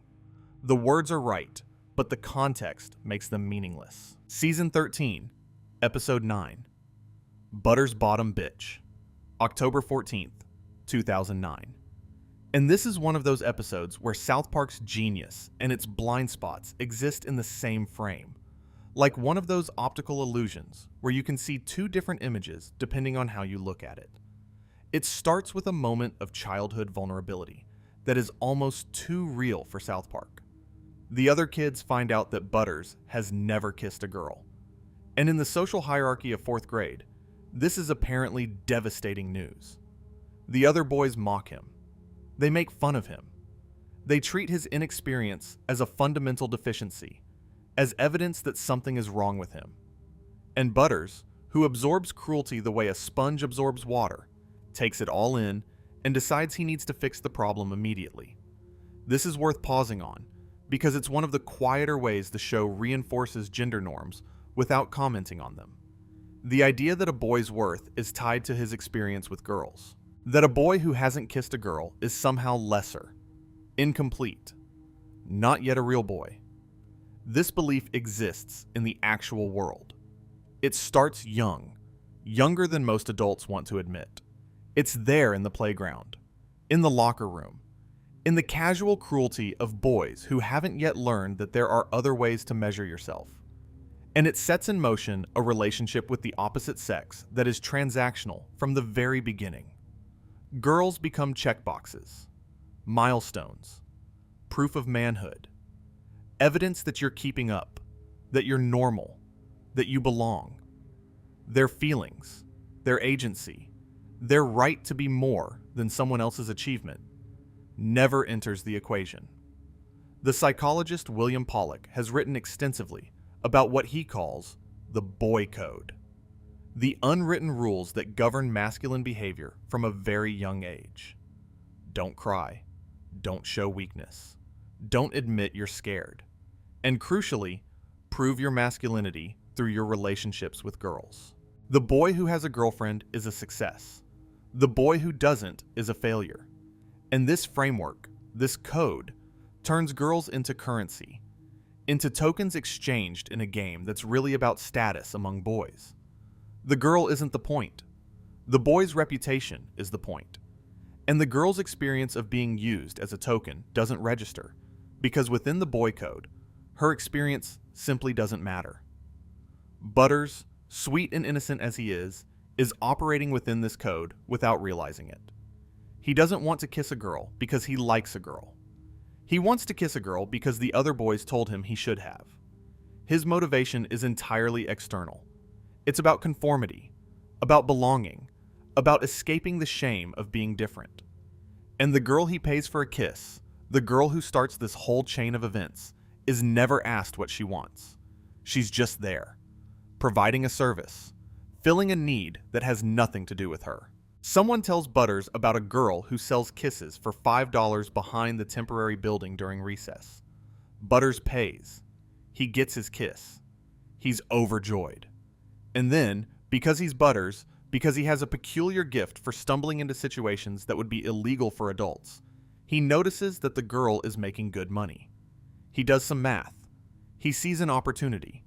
And before anyone quite realizes what's happening, Butters is managing multiple girls, taking a cut of each transaction, running a small business that is, in every functional sense, a kissing prostitution ring. The comedy here comes from the gap between what Butters is doing and what he understands himself to be doing. He doesn't know what a pimp is. When the other boys use the word, he has to look it up. And when he learns the definition, he doesn't recoil. He embraces it. Not because he's morally corrupt, the way Cartman would be, but because the concept doesn't compute in his innocent worldview. He thinks he's helping the girls make money. He thinks the little sunshine stickers he gives to top performers are a nice incentive. He thinks this is what business looks like. There's a scene of Butters at a pimp convention, wearing his name tag, listening earnestly to seasoned pimps discuss their operations. It's one of the funniest images the show has ever produced. The small, blonde, hopelessly innocent child, sitting among hardened criminals, taking notes. It works because of the contrast. Because Butters is so fundamentally good that the badness of the situation can't touch him. It just slides off. But here's what the episode doesn't address, and what I think is worth sitting with tonight. The girls in Butters' operation are never given voices. They never get to speak for themselves about whether they want to be doing this. They're products in a marketplace managed by a boy. They perform a service, and they're compensated for it, but their perspective on the arrangement is completely absent from the narrative. This isn't an oversight. It's a choice. The writers chose to tell this story entirely from Butters' point of view. They chose to make the comedy about his innocence, his misunderstanding, his accidental journey into the criminal underworld. The girls are props, background elements. They exist to generate revenue for Butters' storyline, and that's the extent of their narrative function. And this is, in miniature, the larger pattern we've been tracing all evening. When South Park tells stories about gender, it tells them from the male perspective. The boys are subjects. The girls are objects. The boys have inner lives, motivations, arcs, moments of growth, and regression. The girls have functions. They kiss. They get kissed. They get managed. They get left behind when the episode ends. There's a test in film criticism called the Bechdel test. It asks 3 simple questions about a work of fiction. Are there 2 or more named female characters? Do they talk to each other? Do they talk to each other about something other than a man? It's a low bar. An absurdly low bar, really. And yet a remarkable number of movies and TV episodes fail it. South Park fails it more often than you'd expect for a show that's been on the air for nearly 30 years. because the female characters in South Park rarely talk to each other. And when they do, they're almost always talking about boys, about Cartman, about their place in a social hierarchy defined by and for boys. Butter's bottom bitch is a perfect case study. The girls in the kissing operation exist in relation to Butters. They serve him. They work for him. They are, in the most literal sense, his business assets. And the show never breaks from his perspective long enough to let them be anything else. We never learn their names, beyond the first girl. We never learn why they agreed to this arrangement. We never learn if they enjoy it, resent it, or feel anything about it at all. They are, in the grammar of storytelling, objects, not subjects. Things that happen to Butters, not people with their own stories happening to them. The B-plot involves a police officer who goes undercover as a prostitute to bust Johns. And this storyline takes a strange, uncomfortable turn when the officer becomes so committed to his cover that he begins actually performing sexual services. He enjoys it. He's good at it. He becomes, in effect, the thing he was supposed to be investigating. And the show finds this hilarious, which it is, in a cringing, squirming kind of way. But it also raises questions about masculinity and identity that the show doesn't have the time or the inclination to answer. What does it mean when a man finds fulfillment in a role that society has designated for women? What does it say about the rigidity of gender roles that a cop can only explore certain parts of himself by pretending to be someone else? These questions float through the episode like ghosts, present but unacknowledged.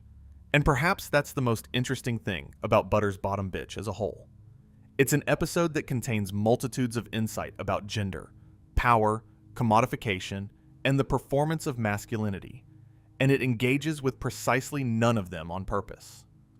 The insights are accidents, byproducts of a comedy that's focused on something else entirely, which is, in a strange way, the purest demonstration of how deeply gender dynamics are embedded in everything.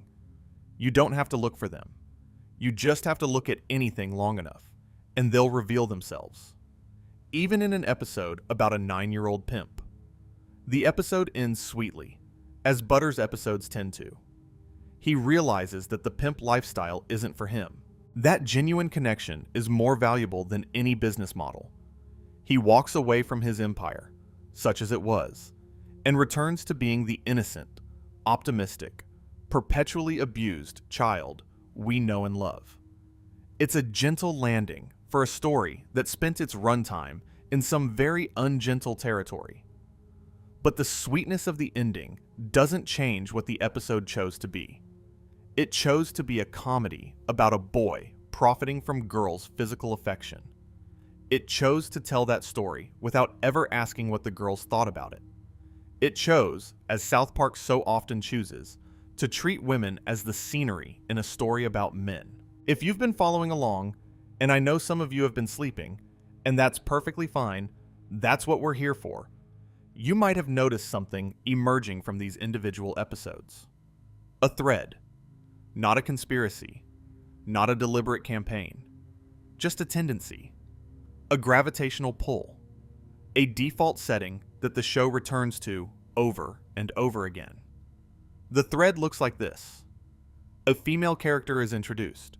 She has one defining trait, almost always related to her sexuality or her relationship to a male character. That trait is exaggerated, stretched, inflated until it becomes absurd. The absurdity generates comedy, and then the female character disappears, having served her purpose, having been fully consumed by the joke machine and expelled as waste. Leanne Cartman is promiscuous. That's her trait, her identity, her entire reason for existing in the narrative. Veronica the succubus is predatory. Jennifer Lopez is vain and ethnic. Jimmy's girlfriend is a victim. Miss Stevenson is a criminal. Paris Hilton is vapid. The Queef sisters are gross. The kissing girls are commodities. Even Wendy, who is richer and more developed than any other female character in the show, is primarily defined by her opposition to Cartman. Without him, she has almost nothing to do. She is the anti-Cartman, which means she is defined by the very person she opposes. Her identity is reactive. She doesn't generate story. She responds to it. And that distinction, the difference between a character who acts and a character who reacts, is one of the oldest and most persistent gender divides in storytelling. Men act.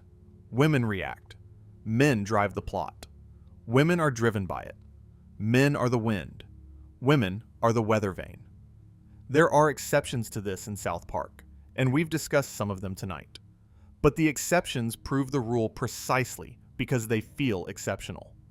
When Wendy beats up Cartman, it feels like an event because it is one. It's unusual. It's a departure from the norm. And the fact that a female character having agency feels like a departure tells you exactly what the norm is. This pattern isn't unique to South Park. It's everywhere. In comedy, in drama, in literature, in film. Women as accessories. Women as obstacles. Women as reflections of the men around them. South Park didn't invent this pattern, but it has, over nearly 3 decades, practiced it with such consistency and such skill that it's become almost invisible. You don't notice it because you've been watching it for so long that it feels normal. It feels like just how stories work. And that normalization, that invisibility, is perhaps the most insidious thing about it. But here's what keeps me from dismissing South Park entirely, and I think this distinction matters, so stay with me for a moment. The show is aware of what it's doing, not always, not consistently, but in moments. Bright, sharp, unexpected moments where the writing suddenly clicks into focus, and you see that the writers understand exactly what they're depicting. Eat, pray. Queef understands gender double standards. Breast cancer. Show Ever understands the power dynamics that keep women silent. Miss Teacher Bangs, a boy, understands how society's response to abuse changes based on the gender of the perpetrator. In these moments, South Park is genuinely insightful, genuinely brave, even, willing to say things about gender that politer, more progressive shows wouldn't dream of touching. And that's the paradox. The show that produces some of the most reductive depictions of women on television also produces some of the sharpest critiques of how women are treated. The same writers can see the double standard in one episode and embody it in the next. They can be the doctor and the disease in the same season. And I don't think they're being cynical about it. I don't think it's a calculated strategy. I think it's just what happens when smart people who haven't fully examined their own assumptions try to make art about the world. You get brilliance and blindness in equal measure. You get episodes that make you think and episodes that make you cringe. You get a show that is, in the most literal sense, inconsistent. And inconsistency, in the long run, might be more harmful than consistent malice. Because consistent malice you can identify and reject. Inconsistency just confuses you. It makes you unsure of what you're watching, unsure of what the show believes, unsure of whether the insight you just witnessed was real or accidental. There's a question that sits underneath everything we've discussed tonight. A quiet question. The kind that doesn't demand an immediate answer. The kind that's comfortable sitting in the dark with you, waiting patiently for whenever you're ready to think about it. The question is this: what does comedy owe the people it jokes about? Some would say nothing. Comedy is a space apart from normal social obligations. Its purpose is to make you laugh, and if it accomplishes that, the transaction is complete. The comedian owes nothing to the subject. The subject's feelings are irrelevant. Offense is the viewer's problem, not the creator's. Others would say that comedy, like all art, carries responsibility. That making someone laugh at another person's expense is a transaction with hidden costs. That the laughter creates consensus. When an audience laughs at a joke about women, they are, in some small way, agreeing with the premise of the joke. They are signaling that yes, this is true. Yes, this is recognizable. Yes, this is the way the world works. And that signal, repeated thousands of times across thousands of jokes, across thousands of episodes, shapes how people think. Not dramatically, not overnight, but incrementally. The way water shapes stone. Slowly, persistently, and in one direction. The truth is probably somewhere between these two positions, as the truth usually is. Comedy doesn't exist in a vacuum. It exists in a world where power dynamics are real, where stereotypes have consequences, where the ideas we encounter in entertainment become part of the furniture of our minds. Ignoring that context is naive.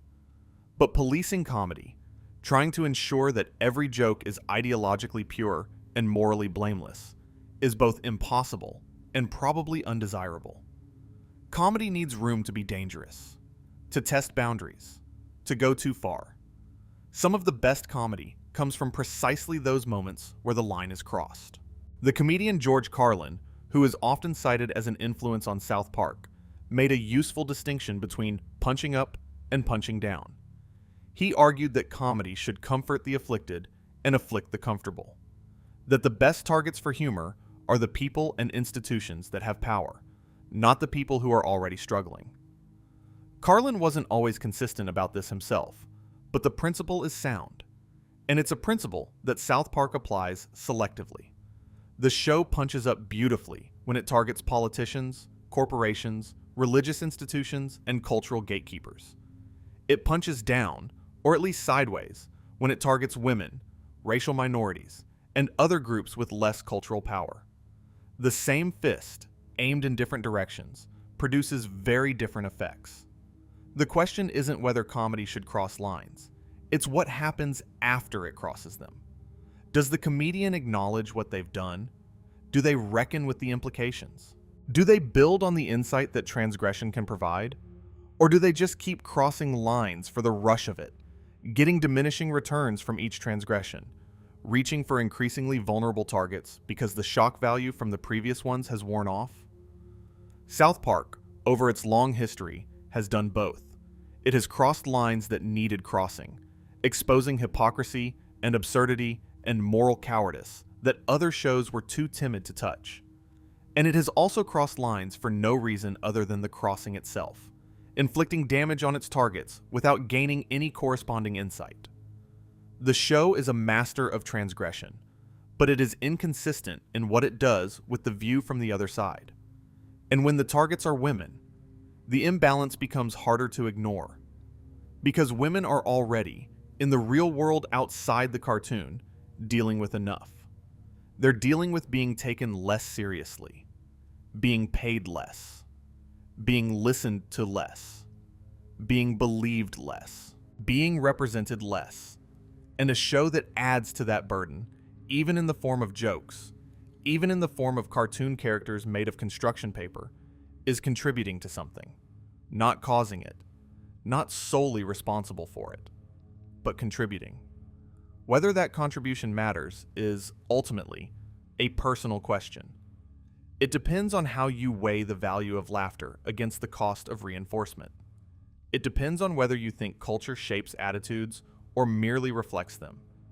It depends on how much credit you give to the show's moments of genuine insight, and how much blame you assign to its moments of carelessness. I don't have the answer. I'm not sure there is one.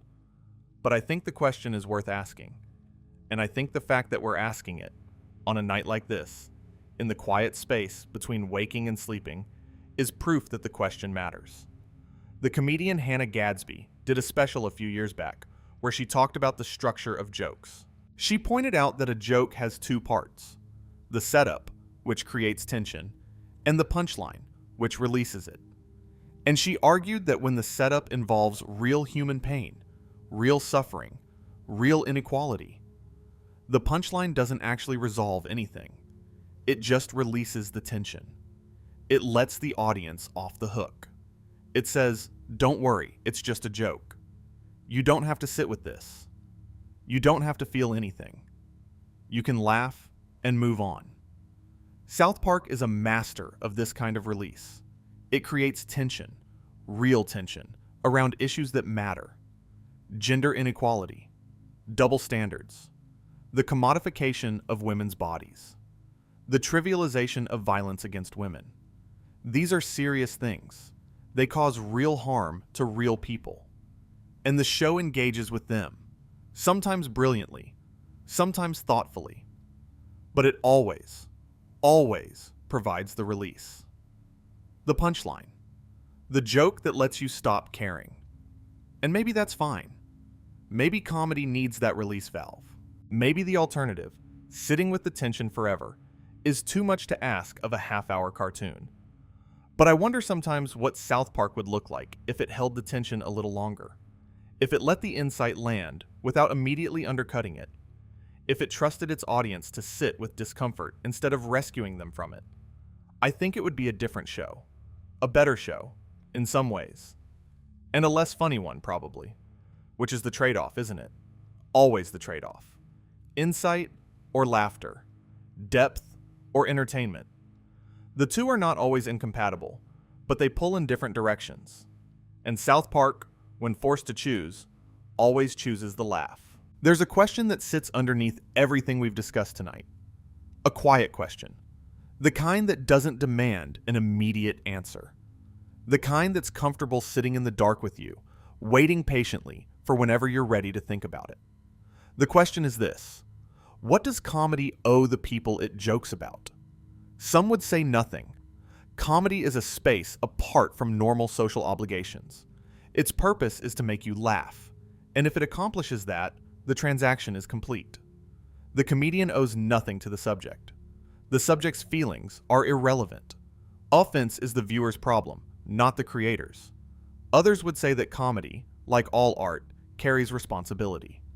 That making someone laugh at another person's expense is a transaction with hidden costs. That the laughter creates consensus. When an audience laughs at a joke about women, they are, in some small way, agreeing with the premise of the joke. They are signaling that yes, this is true. Yes, this is recognizable. Yes, this is the way the world works. And that signal, repeated thousands of times across thousands of jokes, across thousands of episodes, shapes how people think. Not dramatically, not overnight, but incrementally. The way water shapes stone, slowly, persistently, and in one direction.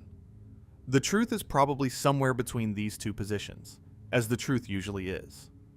Comedy doesn't exist in a vacuum. It exists in a world where power dynamics are real, where stereotypes have consequences, where the ideas we encounter in entertainment become part of the furniture of our minds. Ignoring that context is naive. But policing comedy, trying to ensure that every joke is ideologically pure and morally blameless, is both impossible and probably undesirable. Comedy needs room to be dangerous, to test boundaries, to go too far. Some of the best comedy comes from precisely those moments where the line is crossed.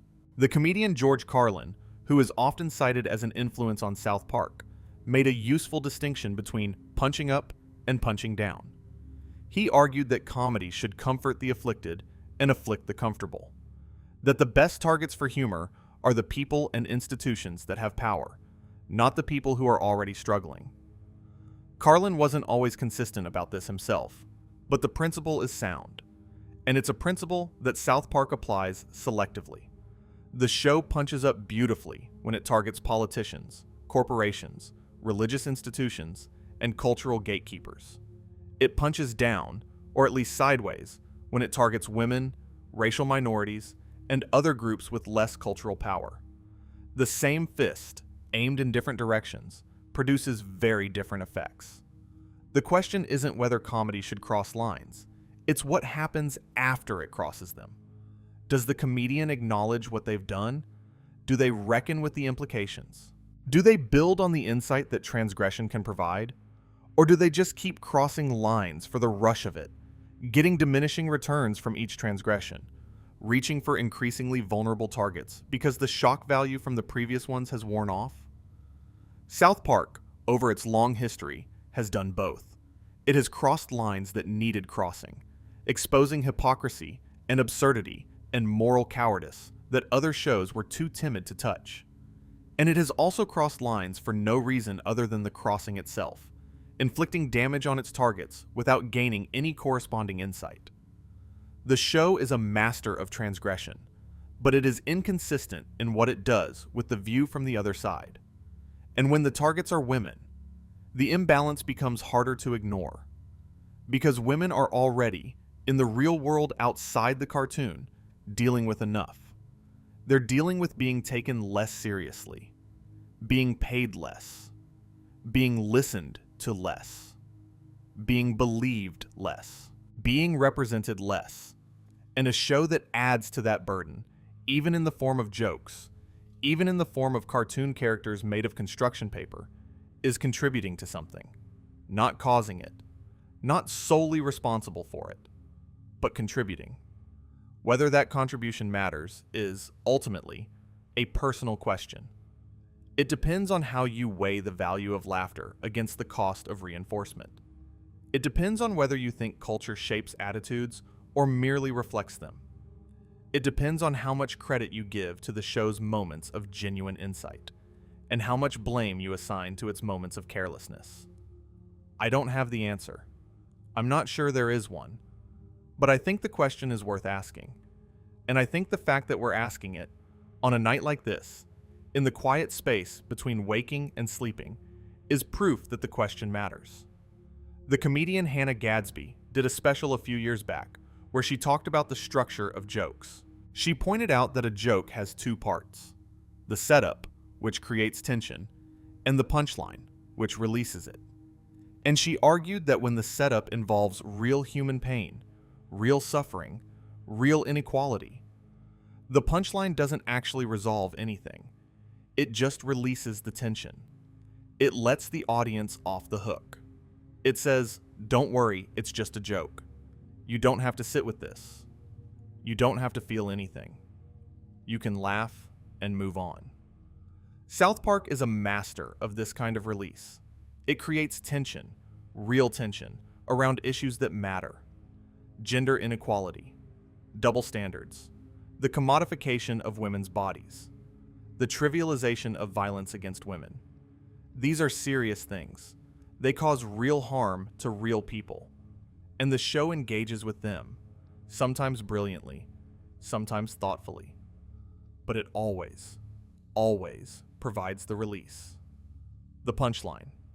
The joke that lets you stop caring. And maybe that's fine. Maybe comedy needs that release valve. Maybe the alternative, sitting with the tension forever, is too much to ask of a half-hour cartoon. But I wonder sometimes what South Park would look like if it held the tension a little longer. If it let the insight land without immediately undercutting it. If it trusted its audience to sit with discomfort instead of rescuing them from it. I think it would be a different show. A better show, in some ways. And a less funny one, probably. Which is the trade-off, isn't it? Always the trade-off. Insight or laughter. Depth or entertainment. The two are not always incompatible, but they pull in different directions. And South Park, when forced to choose, always chooses the laugh. We're getting close to the end now. I can feel it. The night is getting deeper, and the thoughts are getting quieter. And that's exactly how it should be. If you've been here this whole time, whether awake or asleep, whether you've been thinking along with me or drifting in and out of consciousness, I want to thank you. This has been a long walk through some uncomfortable territory, and you didn't have to take it.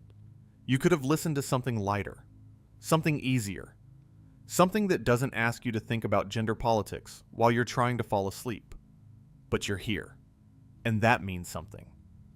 But before we go, I want to sit with one more thought. Not about South Park specifically. About us. About the way we carry the things we've watched and read and absorbed over the course of our lives. About the invisible weight of all the stories we've consumed. Because the truth is, most of us who grew up watching South Park didn't think about any of this. We laughed when Cartman made fun of his mom. We laughed when the succubus was banished. We laughed at the Queef sisters and the pimp convention and the Jennifer Lopez hand puppet. We laughed because it was funny, and because we were young, and because nobody told us there was anything else to notice. and it was funny. I'm not going to pretend it wasn't. South Park is one of the funniest shows ever made. The timing, the absurdity, the sheer audacity of some of its comedy is genuinely masterful. Matt Stone and Trey Parker are brilliant at what they do. That's not in dispute. That's not what tonight is about. Tonight is about the other thing. The thing underneath the laughter. The sediment that builds up over years and years of watching the same patterns repeat. The quiet assumption that women are less interesting than men, less complex than men, less deserving of full, rich, nuanced character development. That assumption doesn't arrive with a bang. It arrives with a chuckle. 1,000 chuckles over 1,000 episodes until the chuckle becomes a worldview. And maybe that worldview doesn't matter. Maybe cartoons are just cartoons, and jokes are just jokes. And the idea that entertainment shapes how we think is overstated by people who take culture too seriously. Maybe none of this matters at all, but I don't think so. I think the stories we tell ourselves matter. I think the characters we create and the way we treat them matter. I think the jokes we laugh at reveal what we find acceptable, and what we find acceptable shapes what we become. Not in a dramatic, life-altering way, but in the slow, steady way that a river shapes a canyon. You don't see it happening. You just notice, one day, that the landscape has changed. South Park has been shaping the landscape of American comedy for almost 30 years. And in that landscape, women have been getting the short end of the stick since episode 1. Not always. Not in every episode. But enough. Often enough that it's a pattern. Consistently enough that it's worth talking about. Persistently enough that, tonight, we've been talking about it for a very long time. The writer Ursula K. Le Guin once said that we live in capitalism. Its power seems inescapable. So did the divine right of kings. And she was making a point about how the structures that feel permanent, the arrangements that feel natural and inevitable, are actually constructed. They were built by people, and they can be unbuilt by people. The same is true of the stories we tell. The patterns we've identified tonight, the disposable women, the male default, the flattening of female characters into single dimensions. These aren't natural laws. They're habits. They're defaults. They're the path of least resistance for writers working at speed in a male-dominated industry. And habits can be changed. Not easily, not overnight, but over time. With attention, with intention. With the willingness to do the harder thing instead of the easy thing. To write a woman as a complete person instead of a punchline.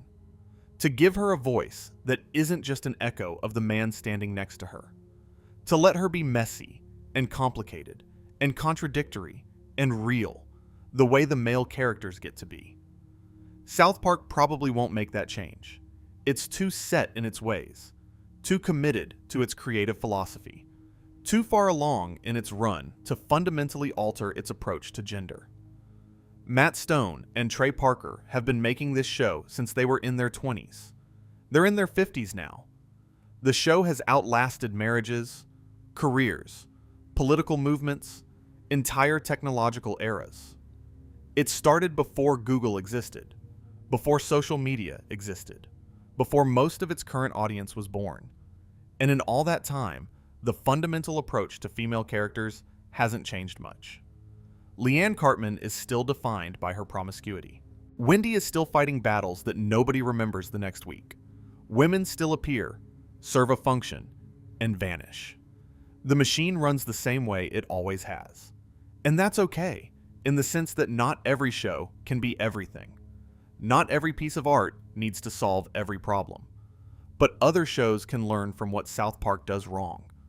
And future writers, some of whom are watching South Park right now, some of whom are being shaped by it even as we speak, can choose different defaults, can build different habits, can tell different stories about women. Stories where they're subjects, not objects. Heroes, not accessories. People, not punchlines. Stories where a woman's sexuality isn't her defining feature. where a mother is more than a joke, where a girlfriend survives the episode, where a woman of color gets to be more than an accent and a stereotype. Those stories exist already, of course. They're being told by writers and creators who've thought about these things, who've made the deliberate choice to do it differently. But they exist alongside South Park, not instead of it. And South Park is still here, still airing, still influential, still shaping the comedy landscape, still teaching a new generation of viewers what's funny, what's normal, what's acceptable. And that influence doesn't go away just because better alternatives exist. It persists.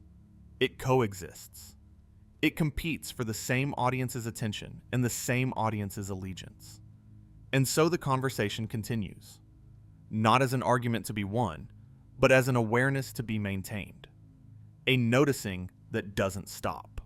And so we come to the end, or at least to a place where we can stop for now, because conversations like this don't really end. They just pause. They wait for you to come back to them, usually at unexpected moments. In the shower, on a walk, in the middle of the night when you can't sleep, and your brain decides to replay old arguments with itself. South Park is not going to change. It's been doing this for nearly 3 decades, and it's going to keep doing it for as long as it exists. The women will continue to be flattened. The jokes will continue to land. The audience will continue to laugh.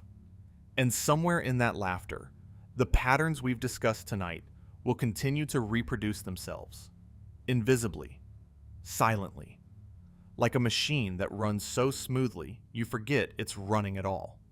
But you don't have to forget. That's the thing about awareness. Once you have it, you can't really lose it. You can ignore it. You can decide it doesn't matter. You can go back to watching the show and laughing at the jokes and not thinking about any of this. That's your right, and I wouldn't judge you for it. I still watch South Park. I still laugh. The difference is that now I notice things I didn't used to notice. And noticing, even without acting, even without changing anything, feels like it matters. So let that thought settle over you as you drift off tonight. Let it sit in the back of your mind as sleep comes, not as a conclusion, because we haven't reached one, but as an opening, a small crack in the wall of assumption that lets a little light through, the light of attention, of curiosity, of the willingness to look at something familiar and see it fresh. Every joke has a subject and an object, someone telling and someone being told about. And for most of South Park's history, the subjects have been boys and men, and the objects have been girls and women. That's not an accusation. It's just an observation. And observations, unlike accusations, don't require you to do anything. They just ask you to see. So see. That's all. Just see. Not judge. Not condemn. Not cancel. Not rage. Just see. Because seeing is the beginning of everything. It's the first step on a road that leads to better stories, better comedy, better representations of the people we share this world with. And it costs you nothing. Just a little bit of attention that you were going to spend on something anyway. And if tomorrow you watch a South Park episode and you laugh, and then you notice something you didn't notice before, and you hold both of those things, the laughter and the noticing, at the same time, then tonight was worth it. That's all I wanted. 2 things held simultaneously. The joy of a brilliant show and the awareness of its blind spots. Comedy and criticism. Love and lucidity. They don't cancel each other out. They coexist. Just like everything else in this messy, complicated, endlessly fascinating world. Thank you for being here tonight. Thank you for staying, whether your eyes were open or closed. Thank you for letting me talk about something that matters to me, even if it only matters a little, even if it matters differently to you than it does to me. Take care of yourselves. Be kind to each other. Be kind to the women in your life. Be kind to the women in your stories. And maybe, the next time you watch a cartoon, notice who gets to be the hero and who gets to be the joke. It might surprise you. And one last thing. For anyone who's still listening, who's been here from the very beginning, through Cartman's mom, and the succubus, and the hand puppet, and the steroids, and the fight, and the smurfs, and the queefs, and the store, and the pimp, and all the analysis in between. Thank you, really. Thank you for caring enough about something to spend this much time thinking about it. That's rare, and it matters more than you know. The world doesn't get better because people yell at each other on the internet about whether a cartoon is sexist.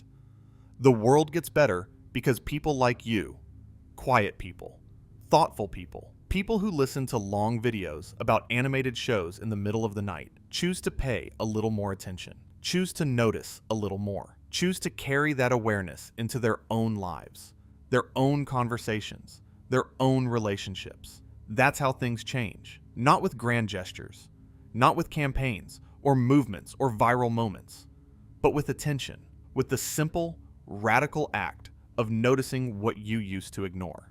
So notice, and then sleep. You've earned it. Good night. I'll see you next time.